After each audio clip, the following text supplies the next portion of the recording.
Nah, kita akan langsung masuk ke dalam pengujian hipotesis berbasis teori. Namun sebelumnya, di sini saya akan memperkenalkan statistik selain MAD ya, gitu. Jadi, statistik ketika kita melakukan pengujian hipotesis berbasis simulasi, statistik yang kita pakai itu adalah ini ya, MAD ya, atau mean absolute difference ya. MAD gitu ya. Jadi absolute difference dari setiap grup ya kita hitung dan kemudian kita cari mean-nya ya. Itulah MAD gitu. Nah, kemudian untuk inferensi berbasis teori karena sebelum komputer ada ya, sebelum kita bisa melakukan simulasi dengan menggunakan komputer, nah bagaimana kita melakukan uji hipotesis untuk multiple mean, yaitu dengan menggunakan uji F ya, namanya itu adalah jadi kita harus menghitung statistik F ya. Nah, ingat ada beberapa statistik yang kita pakai untuk melakukan uji hipotesis berbasis teori ya.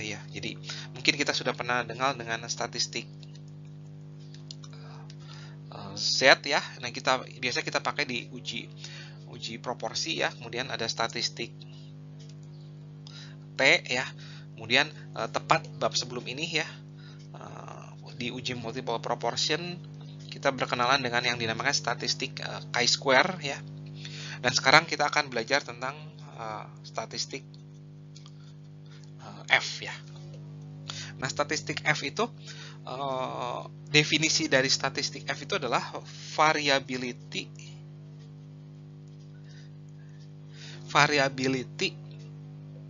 antar grup ya, dibagi dengan variability di dalam grup ya. Jadi statistik F itu adalah mengukur variasi yang ada di antar grup dibagi dengan variasi yang ada di dalam grup. Oleh karena itu uji F itu sering disebut dengan uji ANOVA ya. Jadi ini adalah bahasa kerennya dari uji multiple mean gitu ya. Jadi kalau di buku-buku yang lain yang Anda baca, kalau ada uji ANOVA itu tuh berarti lagi ngomongin uji multiple mean ya. ANOVA itu singkatan dari Analysis of Variance. Kenapa variance? Karena kita mengukur seberapa bervariasi sih grup satu dengan grup yang lain gitu ya. Nah, jadi ini adalah formula untuk menghitung statistika F. Nah, formula lebih detailnya untuk menghitung statistika F akan saya jelaskan, namun saya akan jelaskan dengan menggunakan suatu studi kasus. Nah, tapi sebelumnya, statistik F itu punya ciri khas yang mirip dengan MAD nih. Jadi kalau F-nya kecil, ya, dan F-nya besar, itu tuh mirip seperti MAD gitu. Kalau F-nya kecil, artinya kan penyebutnya kecil nih ya. Penyebutnya kecil dan pembilangnya kecil tapi penyebutnya besar itu kalau F-nya kecil tuh.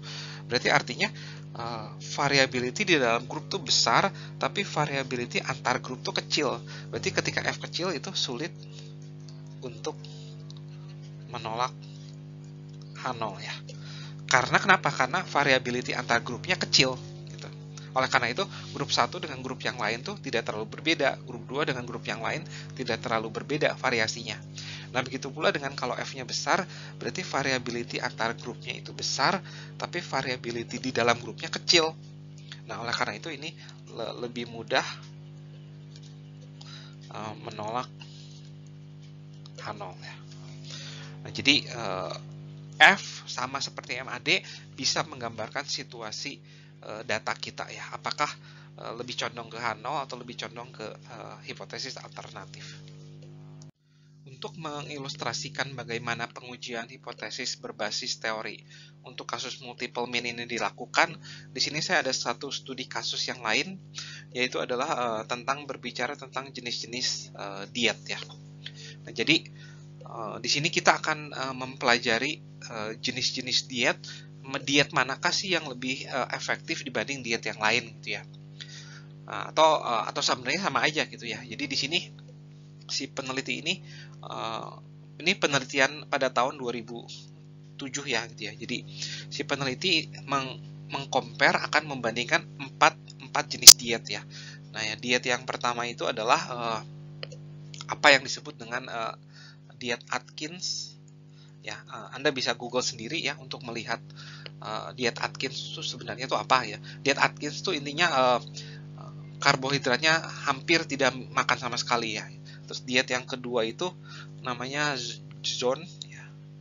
Nah, ini diet yang ada rasionya gitu. Jadi 40% tuh karbohidrat, 30% protein, 30% tuh lemak gitu ya. Kemudian diet yang berikutnya itu adalah diet ini learn gitu ya. Nah, learn itu adalah yang karbohidratnya tinggi tapi fatnya rendah. Dan yang terakhir diet yang keempat itu adalah diet Ornish namanya. Nah, diet Ornish itu yang diet yang low fat ya, tapi yang lainnya tuh normal makannya gitu. Nah, si peneliti menggabungkan akan membandingkan 4 jenis diet ini. Nah, ingin meneliti apakah ada diet yang lebih efektif daripada diet yang lain gitu ya. Nah, kita pengen tahu nih gitu. Nah, jadi pertanyaan penelitiannya jelas ya. Di sini saya akan sebutkan saja, saya tidak akan tulis. Jadi pertanyaan penelitiannya itu apakah ada asosiasi dengan jenis diet dengan penurunan berat badan gitu. Jadi variabel yang akan diukur itu adalah jadi explanatorinya jenis diet lah jelas ya. Sementara variabel responnya penurunan berat badan.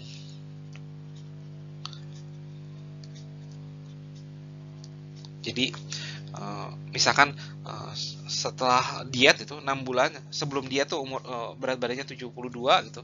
Setelah diet jadi 68 berarti penurunan berat badannya itu 4 ya dalam hal ini. Jadi 4 yang akan kita ukur tuh ini gitu ya. Jadi semakin besar penurunan berat badan berarti semakin berpengaruh diet tersebut ya, semakin berhasil diet tersebut. Nah, itulah pertanyaan penelitiannya.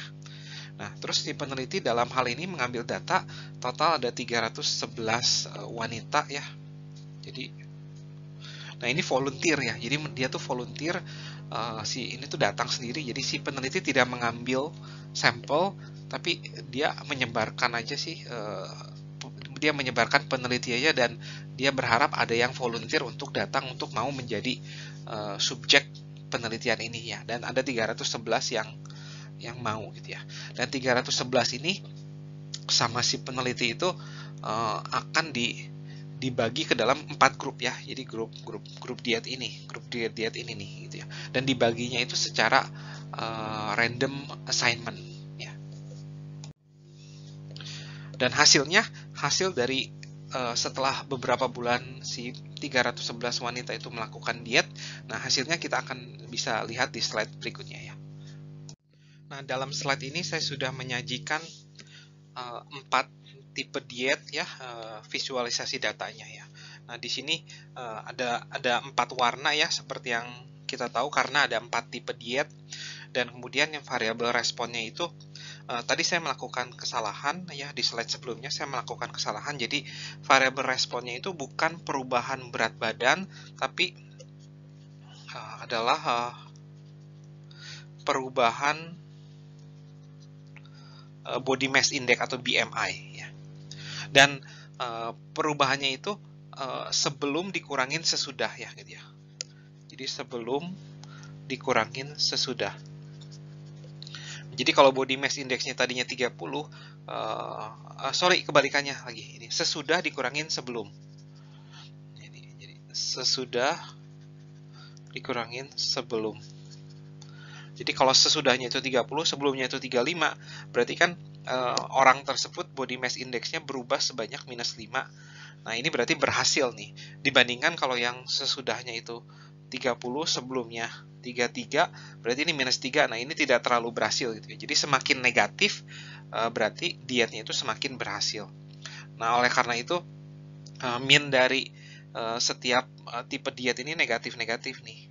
Ini berarti diet tersebut tuh lebih berhasil. Nah, di sini terlihat bahwa diet yang lebih superior tuh adalah diet yang Atkins ya, Atkins, karena dia tuh paling negatif di antara yang lain ya.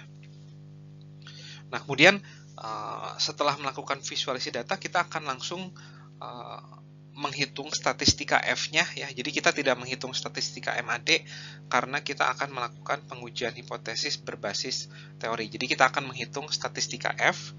Ya, statistika F itu adalah seperti yang tadi saya sudah bahas, itu adalah variability antar grup ya. Grup dibagi variability di dalam grup ya. Nah, bagaimana menghitung statistika F? Nah, kita akan menggunakan informasi yang sudah kita dapatkan pada slide ini nih. Jadi kita akan menggunakan informasi mean dari setiap grup, setiap diet, dan juga mean overall-nya gitu. Jadi regardless dia ada ikuti diet yang mana nih ya. Jadi 311 ini ya kita hitung aja mean dari 311 wanita ini tuh perubahan BMI-nya tuh berapa. Nah, kita dapatkan ini. Nah, selain mean kita juga membutuhkan data seperti standar deviasi dari setiap grup dan juga standar deviasi dari kesemuanya gitu. Jadi overall gitu ya. Jadi ceritanya si 311 itu tidak dibagi-bagi diet yang mana. Jadi kita langsung hitung standar deviasinya. Nah, ke angka-angka ini yang akan kita butuhkan untuk menghitung F yang akan saya sajikan di slide berikutnya.